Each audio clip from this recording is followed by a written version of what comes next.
Assalamualaikum warahmatullahi wabarakatuh. Perkenalkan, nama saya Vivin Andiarti, mahasiswi Universitas Terbuka semester 2 dengan NIM 052309535 dengan program studi Ilmu Administrasi Negara dari UPBJJ Palu, Sulawesi Tengah. Video ini merupakan tugas 1 mata kuliah logika dengan kode ISIP 4211 dengan kode kelas 274. Pada video ini saya akan menjelaskan soal tugas 1 terkait masalah 1 menjelaskan 3 macam term beserta contohnya.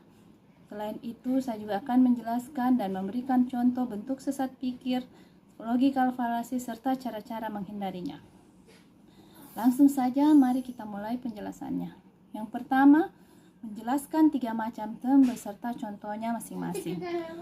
Term dalam logika adalah unsur dasar suatu proposisi yang berfungsi untuk menyatakan atau menunjuk objek tertentu, baik itu berupa benda nyata, gagasan, sifat, ataupun kategori.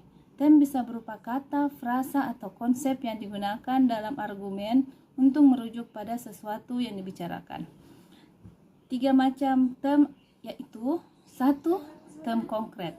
Term ini merujuk pada objek atau hal-hal yang bisa dilihat, didengar, disentuh, dicium, atau dirasakan langsung melalui panca indera.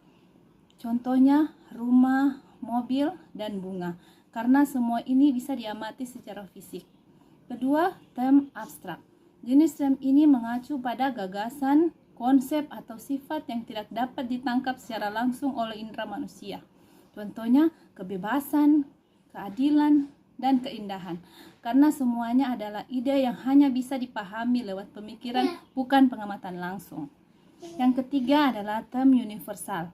Term ini digunakan untuk menyatakan keseluruhan dari suatu kelompok atau kategori tertentu. Contoh, semua manusia, semua hewan, dan seluruh planet, karena mencakup semua anggota dalam satu klasifikasi. Lanjut pada bentuk sesat pikir atau logical fallacy.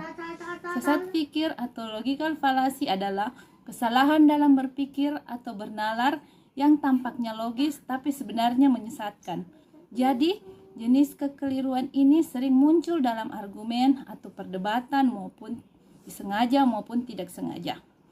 Beberapa jenis logical fallacy yang umum kita temui antara lain 1. Ad hominem atau menyerang pribadi.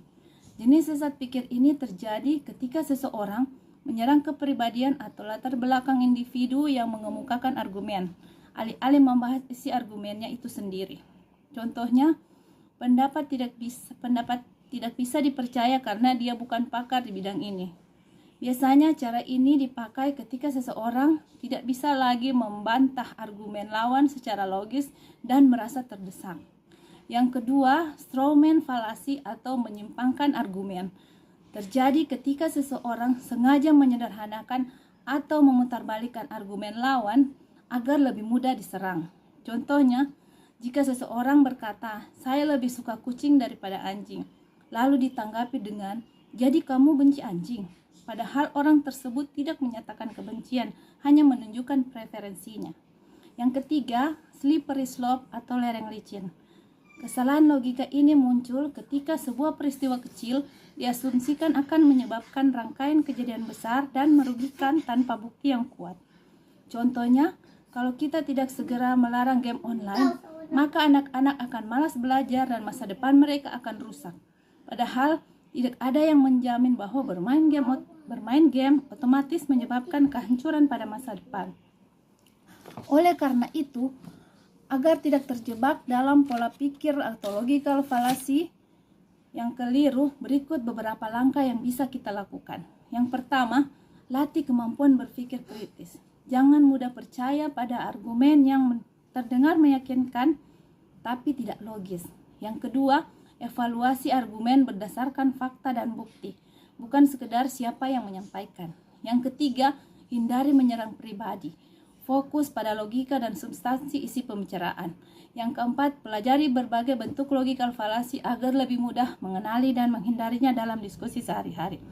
Dengan memahami berbagai jenis sistem dan logika falasi, kita dapat meningkatkan kemampuan berpikir kritis dan membangun argumen yang lebih kuat dan logis.